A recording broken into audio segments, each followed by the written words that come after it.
Guys, Matt Sayers here, and today I am back for day number 23 of r/NuclearRevenge. And today I have 4 medium length stories picked out. I tried to not have a theme. I seem to be hitting more themes across this subreddit than any others. But that's just because I keep finding ones that hit the themes that I'm interested in. Or that I just find them. And I'm like, oh, it would be interesting to do a whole themed episode around them. Basically, these stories have a common theme, but today they don't. Let's get into the first one with be a POS all your life. Have fun being stranded in a drug cartel city. Before I start, I want to say that English is not my first language and that I might type some nonsense here. Feel free to leave suggestions in the comments about redacting posts. This revenge was performed by my mum and her epic mind.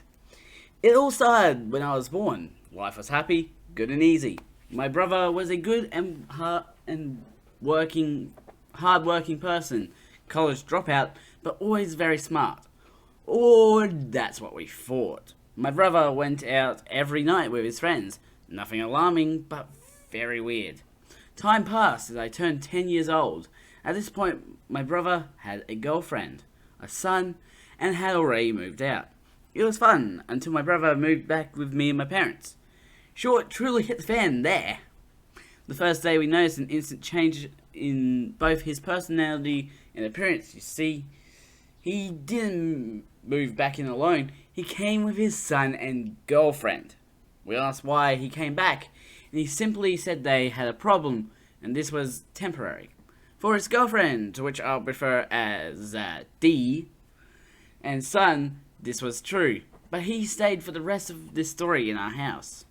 When D and her son left, she cut contacts with both our family and my brother, but occasionally asking for money. Don't tag her as bad just now, because she had a very good motive. My brother, after this, became a good-for-nothing piece of short with everybody in the house. Turns out his friends were actually dealers. You know, for weed and that stuff.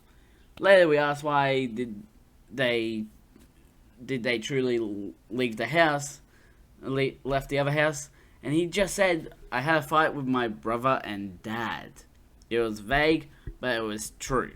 Sometime around 2018, when I turned 11, we occasionally went to visit Dee and her son. One of those times my mum asked why she cut contacts. The truth was that my brother was emotionally, physically, and verbally and sexually abusing her. All 4 corners of the square. Oh, yikes. Oh, please. She didn't press charges and still refuses to do so because of fear. My mum became enraged at him, but didn't do anything just yet. Years passed, my brother stayed in our house. Fights between my brother and everybody here became more and more common. My brother smoked pot 24/7 with 2 kids in the fucking house. I started showing signs of depression around those times.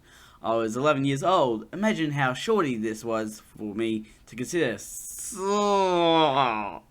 at that age. Whew, wow. Jeez. More time passed. It's now 2020, and his first fight with my dad, his stepdad, just happened. My mum was leaving to go to Culiacan, and right after the fight, my brother asked if he can go. My sister, which is not relevant to the story, offered to buy him a plane ticket. This is where the revenge starts. You see, my sister bought a ticket to go, but not to come back. Mum was the one to come up with this plan, but my brother didn't notice at the time. Culiacan, I don't know if I'm pronouncing that right, is a city known for being home to various drug cartels. Sinaloa, the state where Culiacan is is pretty much horrible. More if you are like my brother. The day my mum returned is when I was notified about all of this. I was expecting my mum to come back with my brother, but she came home alone. My brother was left alone in a hotel with no money, no family, nothing. He tried calling us multiple times through public phones, but it wasn't successful at all. Unless he gets a job and a house, he's either going to die of starvation or is going to get killed by a drug cartel. It's the first time in years I've truly felt happy. Thanks a lot for reading all of my nonsense. So it's been a long time since I made this post, and I think it's time for an update. We've already been with D-Sun, so that's clear.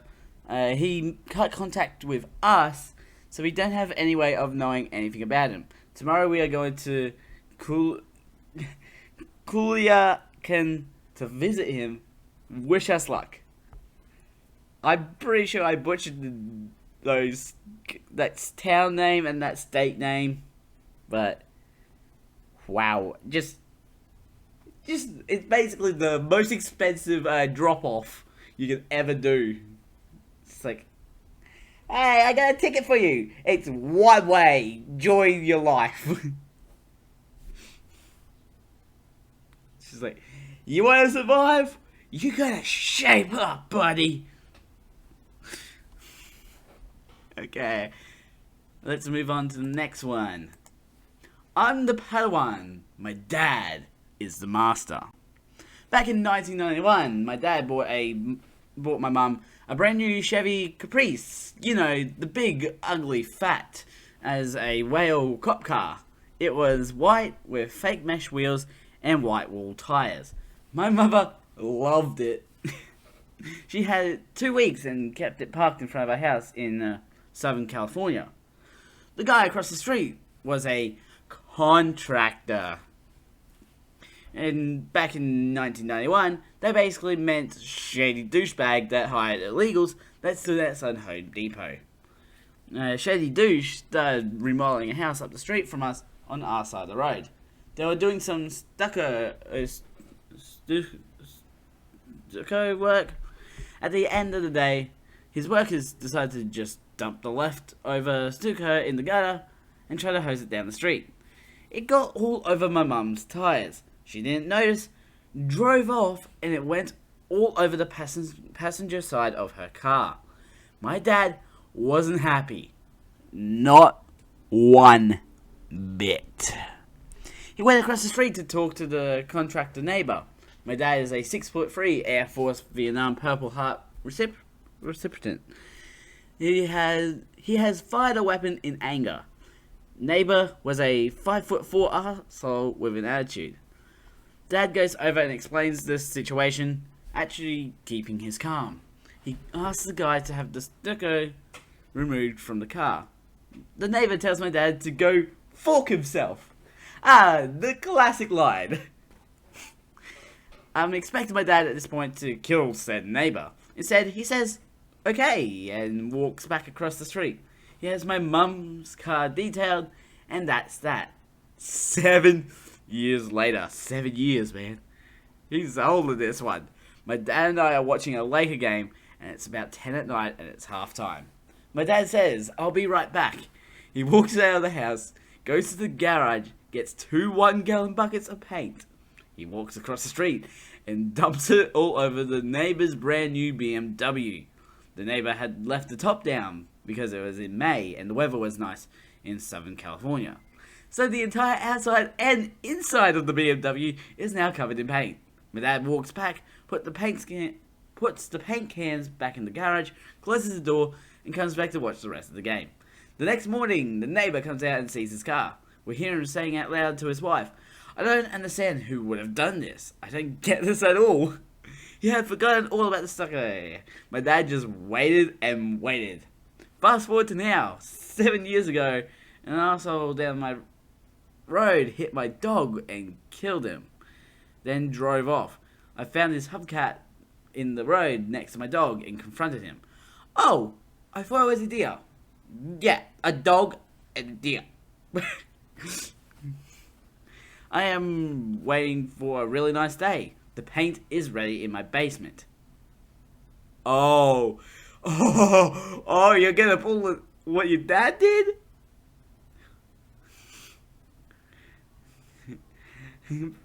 Thanks to this post, I watched both John Wick movies. I love Daisy the Beagle. I think now I must up the ante on my revenge. The person who hit my dog did so with his work van. I must render it inoperable so his business takes a hit.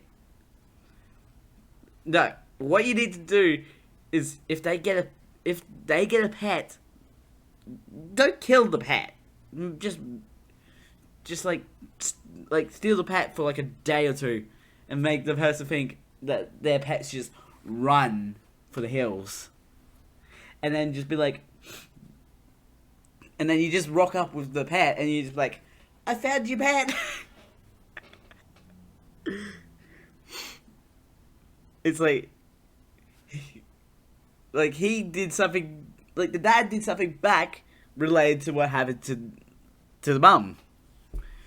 So you need to do an equivalent thing to the other person, and just be like, you got a dog, like this person got a dog, take the dog, hold it for like a week, take good care of it and all that, and then bring the owner, like bring the dog back over and just be like, hey, I found your dog just walking around. Like, it's probably not as nuclear as what the dad does, but it's still a good idea. Favorite teacher gets wrongfully fired, so I get 3/4 of the staff arrested. Arrested, not fired, arrested, okay. I'll start off by saying this happened to my sister, and the actions taken were hers. My sister has always gone along very well with her teachers, and has a habit of forming actual friendships with them, to the point that she still talks to her 5th grade teacher, along with many others, decades later.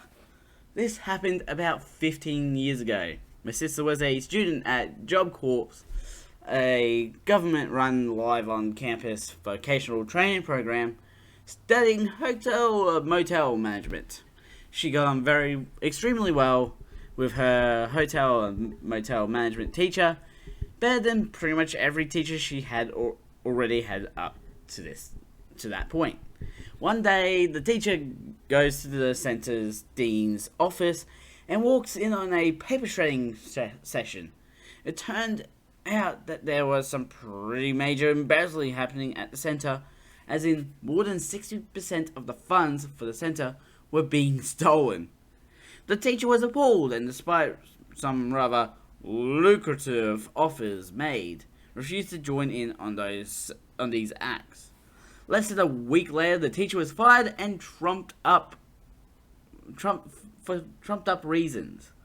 This was especially bad given the teacher was only 2 years away from retiring, and being fired lost their retirement package. Needless to say, my sister was peeved. Knowing how things typically worked, and that almost any report she tried to make would just be swept under the rug, if it was taken seriously at all, she came up with a plan and took things nuclear. Over the next month or two, my sister managed to gather some basic evidence of the embezzling. Nothing concrete, but enough to warrant considerable investigation by the authorities. She took the little evidence she was able to gather, along with the story of what happened to her teacher, and sent the info in an email to the Job Corps regional director. Now, like I said, she knew that her email would likely be ignored, or the event swept under the rug. So she got smart. The email was CC'd to every single major person in the Job Corps chain of command, all the way up to the national director, as well to anyone even tangentially related to Job Corps in the upper echelons of the Department of Labor, and every member of Congress, as well as the US President's office. Remember, this was a government-run program. All in all, the email was sent to over 2,000 people. 2,000? What? Basically, she not only sent the report, but sent it in such a way that everyone who got it could also see everyone else who got it. And she sent it to way too many people, way more people than would be needed to ensure the issue couldn't be swept under the rug. 2 weeks later, after the investigation finished, never seen the government work so fast on anything that wasn't collecting owed taxes, only 5 or 6 staff members out of 20-ish that worked at the centre still had their jobs. And at least 5 of the ones fired, including the dean, were facing major criminal charges, with the rest facing minor charges. I'm not sure of the exact figure on how much was stolen, but it was well into the 7 digits. The embezzling had been happening for years. The teacher got a very nice severance package post-investigation. It was 3 year of pay, full year retirement package, and signing a NDA, though she didn't get her job back. My sister was given her completion certificate despite not having finished the requirements of the course. They wanted her gone, but couldn't kick her out. How is she supposed to know everything she needs to know?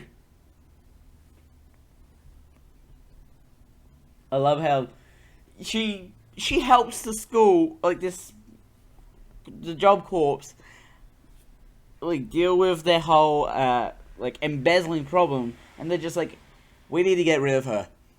Like, right now, we need to get rid of her. She is too much of a problem for us. Like, that does not make sense.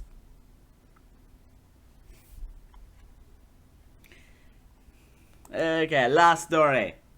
Pick your battles a little more carefully. Originally posted in TRScientist, was recommended that I post it in NuclearRevenge. Here's the obligatory intro paragraph on mobile, long time lurker, first post, long wind up, revenge at the end.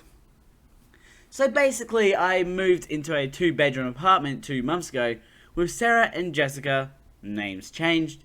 Now, Sarah is on the lease, Jessica is Sarah's girlfriend and isn't on the lease. I pay 50%, Sarah pays 25%, and Jessica pays 25% of rent. Not my ideal situation, but I was desperate for roommates at the time. Fast forward 2 months, they're enormous slobs who never do anything, so I clean up after them all the time. I vacuum the living room, mop the kitchen, do dishes, etc, etc, etc. I buy most of the shared groceries and household items like TP or toilet paper, which the 2 of them plow through really quickly. Sarah has a cat in the apartment which is unauthorized, and regularly has an unauthorized dog here too. Their rent is paid late and utilities on the last possible day. Also, the girls smoke copious amounts of weed, and while I don't care, I asked them to be respectful enough to air out the apartment and keep the smoke out of my room. Now, last week, short goes south. Sarah and Jessica overheard me beaching, having to clean up after them, and after ignoring me for a few days, sent me a long text about how rude they considered that, etc. So I let out everything that was bothering me, and tell them if they don't want to live with me, I'll gladly release them from the lease, repay the deposit, and they can go. This causes them to freak out and tell me, it's 2 against 1, we'll force you to move.